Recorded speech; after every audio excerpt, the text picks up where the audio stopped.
Olá, o MT Sesc TV começa agora e o programa de hoje está tão recheado de conteúdo que já vou logo chamando o Trajetória, que hoje conta um pouco sobre a performance Círculo de Mulheres, um projeto lindo e cheio de sensibilidade, desenvolvido por artistas muito competentes, mas ninguém melhor que elas para falar sobre a construção dessa obra-prima, né? Com vocês, Trajetória. Meu nome é Maria Clara Bertulho. Meu nome é Milena Machado. Meu nome é Juliana Graziella. Eu sou a Duda Dalbello.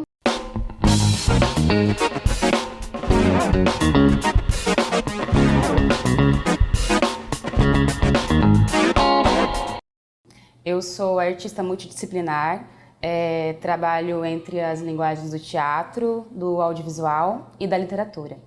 Faço teatro há 15 anos aqui em Cuiabá, Mato Grosso. Faço parte do coletivo Espectrolab, trabalho também com outros grupos parceiros aqui, tanto na área do audiovisual, na área do teatro, na área da performance. A gente ultimamente tem sido muito multiartista, né? Onde a gente se interessa, onde a gente acha que a gente cabe, né? Onde está a nossa entrega, a gente vai e se joga, e é muito disso que eu faço. Eu trabalho com teatro, vai fazer 16 anos esse ano. Eu sou atriz, diretora, bonequeira, performer, contadora de histórias, participo do grupo de Banaré, do grupo Penumbra, de teatro de sombra, e também tenho meus trabalhos individuais, né, da literaciência, artista cientista, e é isso. E também, né, com as caixas de teatro lambe-lambe, com Caixas no Caminho, e as bonecas do Circo de Mulheres. Eu trabalho com teatro, vai fazer 4 anos aqui no Mato Grosso. Comecei no coletivo Cena Livre de Teatro. Através dele consegui alguns trabalhos, algumas parcerias, até que decidi fazer a faculdade de teatro na Unemat, onde eu sou aprendiz hoje em dia de atuação. Onde também conheci o pessoal do grupo Teatro de Imagem, que faço parte, sou atriz e produtora do grupo. E atualmente estou aqui trabalhando junto com as bonecas híbridas do Círculo de Mulheres. Bom, esse trabalho com as bonecas híbridas do Círculo de Mulheres, ele surgiu aqui no Sesc, né? Através de um curso que foi oferecido pelo Sesc, com o Bruno Dante, do Rio de Janeiro, que é um bonequeiro fantástico. E nesse processo de criação, a gente passou desde pesquisa para a construção dos personagens, até a investigação e pesquisa dos materiais e técnicas para a gente conseguir criar as bonecas.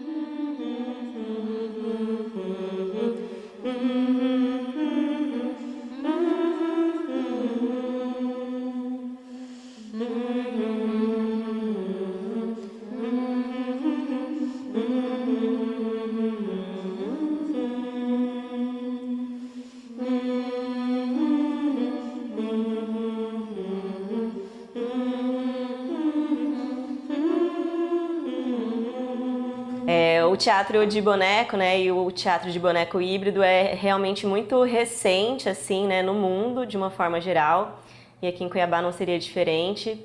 E essas bonecas, né, onde a gente compartilha partes dos nossos corpos, né, com elas, onde a gente se divide, né, parte do corpo da boneca é o meu corpo e eu estou ali entregue, também estou em cena com ela ao mesmo tempo, né, porque a gente não some, não tem uma forma da gente não estar presente, então rola esse hibridismo, né, entre esse personagem que é a boneca, né, e esse personagem, né, essa atriz, né, atriz personagem, né, que também está em cena.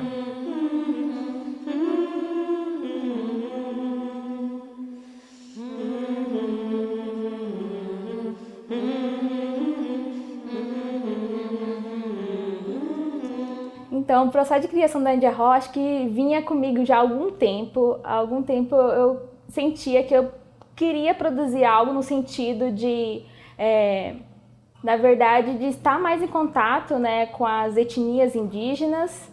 E meu pai, ele também tinha um trabalho onde ele ia nas aldeias, então acho que ele me contava muitas histórias e aquilo ficou guardado comigo.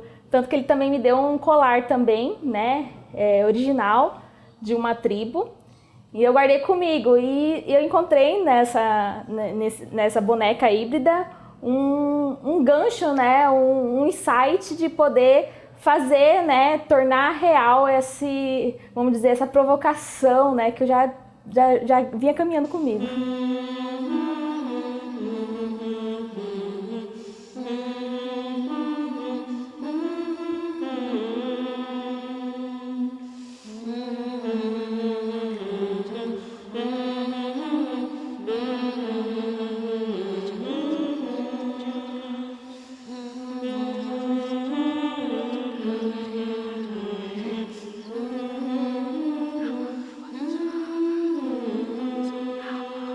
O meu primeiro contato com as bonecas também foi aqui no Sesc. Eu não conhecia as meninas, né? Não conhecia nem a Milena, nem a Ju, nem a Maria Clara e nem a Tereza Helena, que é a tutora da Dona Pachamama. Elas sempre me emocionavam muito. Elas sempre me deixavam assim extremamente emocionadas, extremamente assim afetuosas em relação à identidade delas, a forma como elas chegavam. E eu fiquei encantada desde o começo. Eu sempre achava aquilo incrível e fascinante e para mim remetia muito à minha ancestralidade, às coisas que eu acreditava. E tinha uma mistura de muitas coisas que faziam parte da minha trajetória religiosa mesmo, né? Para mim, elas fazem parte de todo um sistema de crenças que eu acredito, né? Que vem desde a Umbanda até a consagração do chá do Santo Daime, que para mim são mulheres que trazem essa cura da terra, essa cura através da natureza e através dessa natureza humana mesmo, né, afetiva, que, como as meninas disseram, né, nas outras entrevistas, é muito impactante a forma como a apresentação das bonecas afeta na vida das outras pessoas. Todas as vezes que eu vim aqui e fui abençoada por essas bonecas, eu saí mais leve, saí mais alegre, saí mais em paz. Então, eu acho que isso é muito real, é uma cura através de uma vivência humana mesmo, de um afeto humano.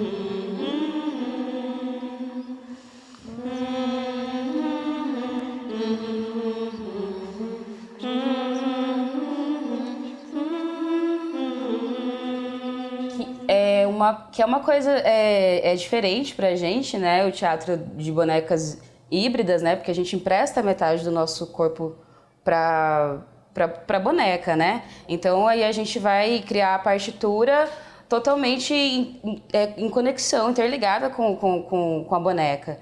E aí eu fui na busca desse conhecimento, desses saberes ancestrais, fui ter encontros com benzedeiras para ver como é que era, como que faz, né? Quais são os materiais que elas usam. A minha, ela usa uma arrudinha, né? Uma folhinha de arruda, e por onde os encontros que ela tem, ela tá sempre dando um passezinho nas pessoas. E essas partituras foram surgindo também a partir da identificação dessas figuras do sagrado feminino, né? E aí eu fui na busca por criar partituras que dessem sentido para a história dessa benzedeira, que é uma senhora, que é portadora de um saber milenar, né? E também não é um teatro que não tem fala, né? Não tem uma narrativa oral, né? São mais gestos, né? E partitura corporal, né? E aí, dentro disso, eu acho que a gente consegue ganhar ainda mais força, né? Porque é a partir do encontro mesmo, né? A partir dessa conexão que a gente tem com o público, né? E agora que a gente está na pandemia, não mais, né? A gente está tendo que adaptar, mas a gente tinha esse contato direto, né? É uma performance, né? Então a gente tinha esse contato direto com o público, de chegar e benzer todas, tanto a minha, quanto a Indiaró, quanto a Epifânia, a Pachamama. Então cada uma tem o seu pequeno ritual, né? De estabelecer essa conexão com o público. Então, eu acho que para mim é muito forte, né, isso, da gente sustentar essa narrativa cênica a partir dos movimentos e dos gestos e das pessoas reconhecerem essas figuras, né? De bater o olho e falar... Já teve gente, né? Várias pessoas, né? Entre os diversos públicos que a gente já teve contato, né? Tem diversas reações, né? Tem gente que reconhece, bate o olho, reconhece, já chega com a cabecinha assim para ser benzido, né? Então é sobre isso, né? Sobre ativar esses encontros, né? E remeter a esses saberes mesmo. E valorizá-los também, né? Trazê-los para o centro das nossas narrativas.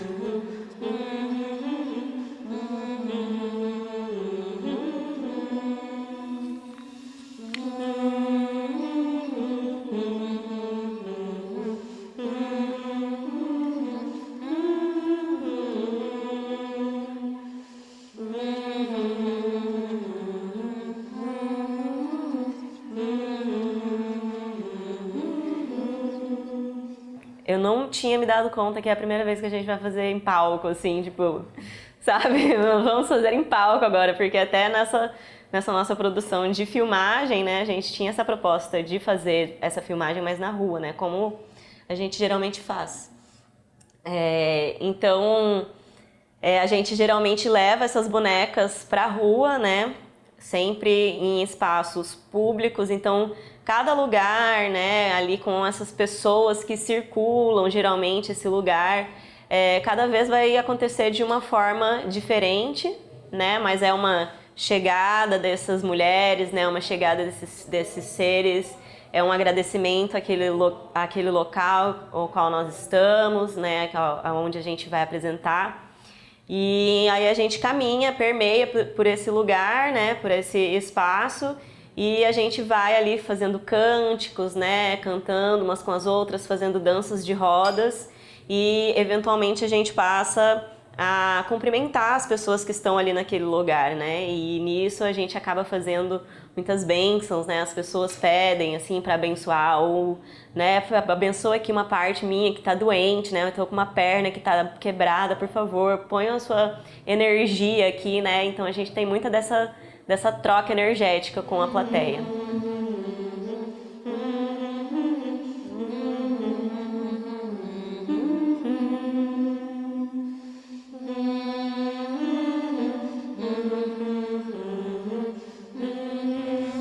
Então, assim, o que levou a gente a apresentar no teatro, né, nesse momento que a gente não está, né, podendo fazer essa performance na rua, né, então a gente imaginou também que seria interessante fazer em 2 lugares, né, no teatro, para que isso seja gravado, mas é uma gravação onde a gente está procurando também passar essa energia que a gente faz, né, nesse contato quando a gente faz na rua, né? Então a gente busca o olhar da pessoa pelo olhar da câmera. Então acho que isso vai ficar bem evidente. Eu acho que isso é bem interessante, até um desafio para a gente, né? E eu acho que é uma proposta muito boa também. Eu acho que elas também servem também para essa parte gravada e de rua também.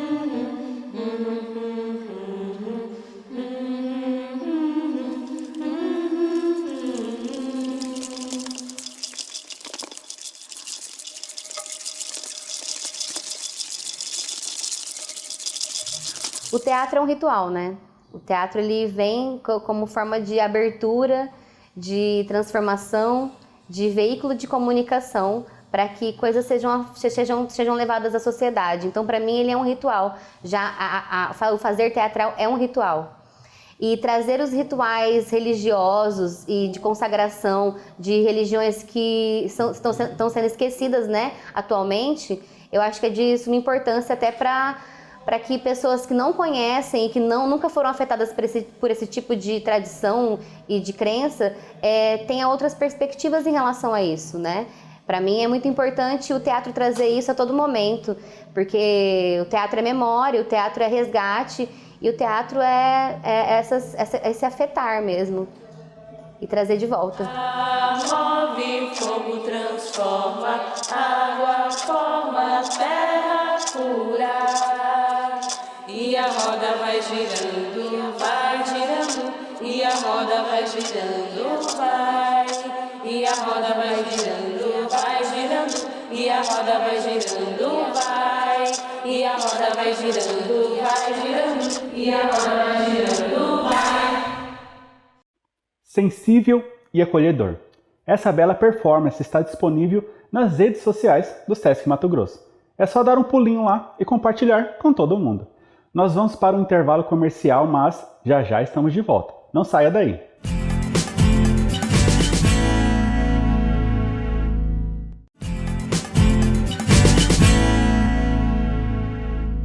Voltamos! E no segundo bloco do programa de hoje, o assunto é cinema. O Trajetória contou com a participação de ninguém mais, ninguém menos que Luiz Borges, um realizador e pesquisador muito importante para o cinema mato-grossense. Confira! É uma invenção, né, imaginária que acabou colando da minha juventude para frente, pela atividade no cinema, esse Luiz Borges ligado ao cinema, né, em Mato Grosso, né.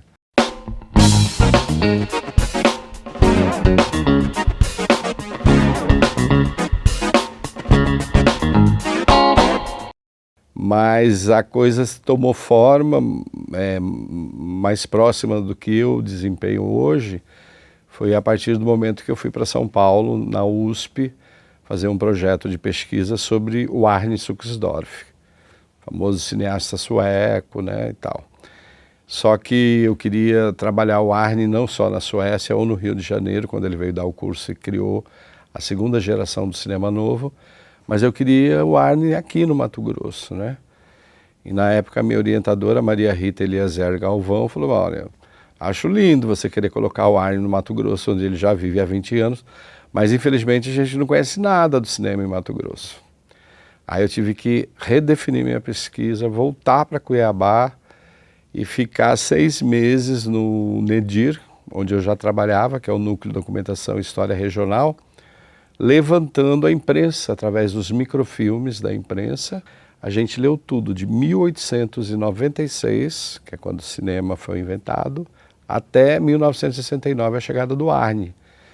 E como o Mato Grosso não havia arquivos de filme para eu poder entrar em contato com a película, né, do cinema, eu utilizei fonte secundária, que foi a imprensa. E foi muito importante, porque através da imprensa eu consegui escrever uma narrativa de história sobre o cinema em Mato Grosso, né? Uma vez que na imprensa estava lá a notícia das sessões realizadas, locais, que salas existiram, as notícias sobre produções brasileiras, sobre produções estrangeiras que era realizado no Mato Grosso, né? Em Mato Grosso não havia arquivo de filmes, não havia uma pesquisa que pudesse auxiliar isso. Então esse trabalho acabou virando um trabalho de referência muito grande, uma vez que a gente tem ali, resultou numa publicação que é o Memória e Mito do Cinema em Mato Grosso. Você tem no primeiro volume a história do cinema em Mato Grosso, uma história do cinema em Mato Grosso, né? A minha pesquisa levantou cerca de 250 títulos, né? Tinha os filmes do Rondon, que muita gente não conhecia porque estava no museu em Nova York. Então, eu falei, tem que pensar alguma forma de mostrar para as pessoas que é possível fazer cinema no Mato Grosso. E na época houve uma mudança na reitoria da UFMT, a professora Marina Miller, que assumiu a coordenação de cultura, me encontrou quando eu voltei do mestrado, falou, não, você não quer trabalhar comigo lá na coordenação de cultura, assumir a supervisão do Cineclube Cochiponés? Aceitei a proposta. E aí organizamos uma retrospectiva do cinema mato-grossense. E a gente colocou 1000 pessoas no auditório da Escola Técnica Federal.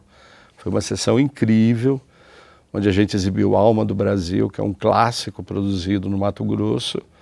É o primeiro filme brasileiro feito sonoro, naquele processo Vitafone, onde você grava o som do filme no disco de vinil, e na hora de exibir as imagens na tela, você põe lá, você imagina o sincronismo que devia ser, né? Um problema.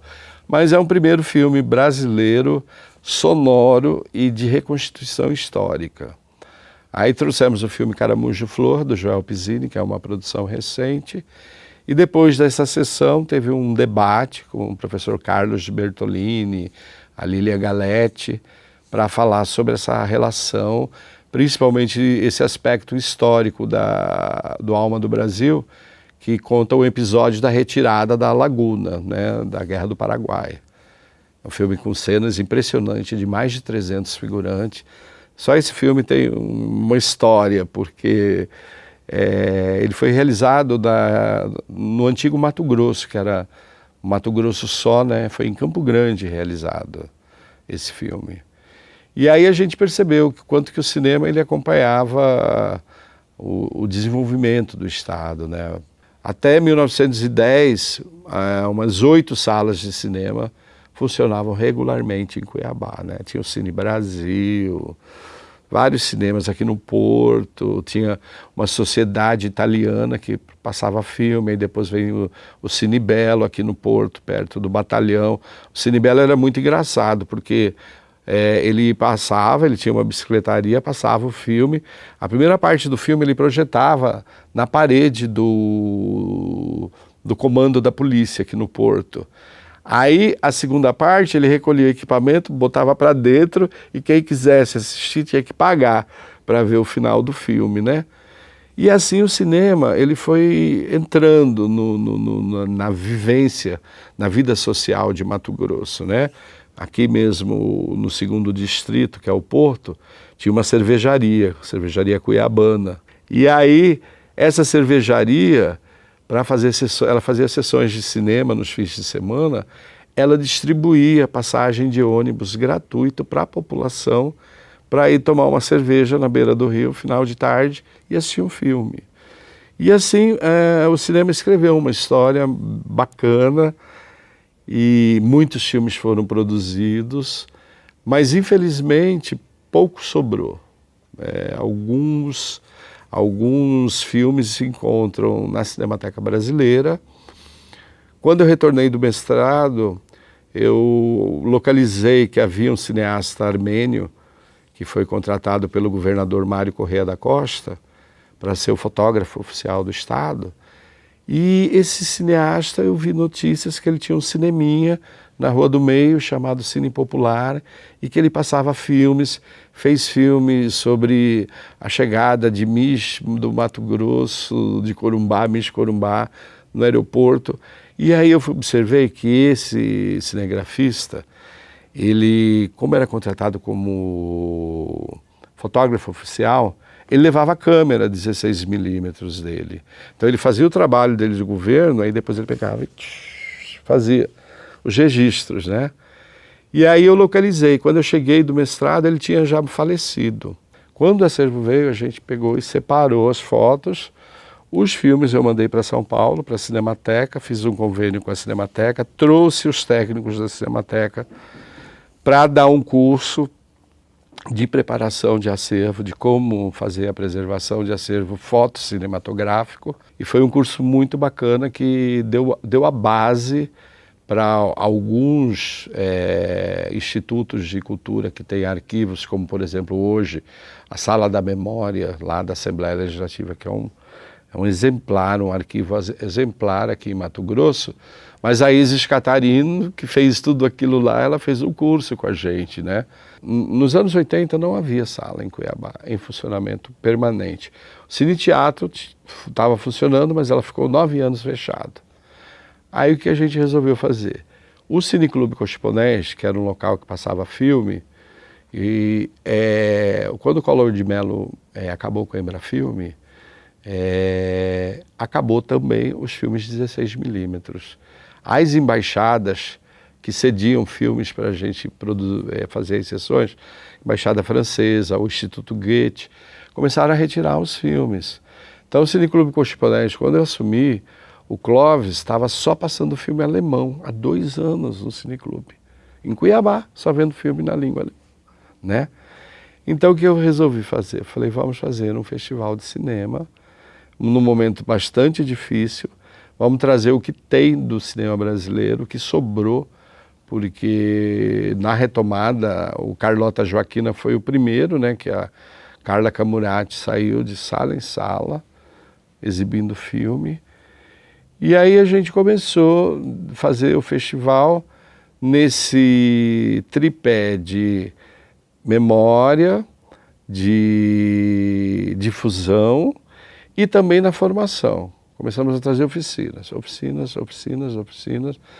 de roteiro, oficinas de animação e com grandes nomes do cinema brasileiro, né? Então o festival vinha, trazia esse ambiente rico e estimulante que as pessoas da cidade começaram a pensar, por que eu não posso estar lá, subindo do palco para apresentar meu filme? E começamos a criar politicamente mecanismos para o desenvolvimento do audiovisual. E aí veio a lei Hermes de Abreu, deu um fôlego na cultura mato-grossense, vários filmes produzidos, Glória Albuez, Bruno Bini, e veio essa retomada e eu também tive a felicidade de poder participar da produção desses filmes, né? O primeiro filme da carreira do Bruno Bini, eu que produzi, através de uma produtora que eu tinha, chamado Primeiro Plano Cinema e Vídeo. Fui assistente de direção da Glória. No filme do Bruno, eu, além de produzir, eu fui produtor executivo e assistente de direção, porque ele vinha de uma formação universitária, publicidade, experiência de vídeo, mas não tinha do set de filmagem, né?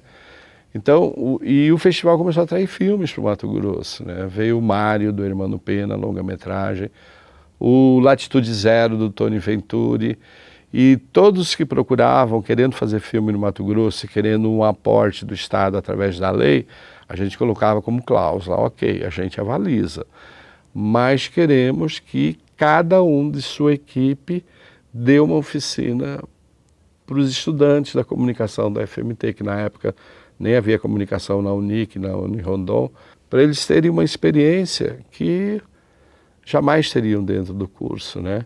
Então, acho que com isso o festival se consolidou nesse tripé de memória, difusão e formação. Eu não disse que o programa de hoje estava recheado de conteúdo? E se você ainda ficou com um gostinho de quero mais, acompanhe a gente nas nossas redes sociais. O Sesc Mato Grosso produz conteúdo de qualidade, pensando em você. O programa de hoje fica por aqui, mas semana que vem tem mais. Tchau!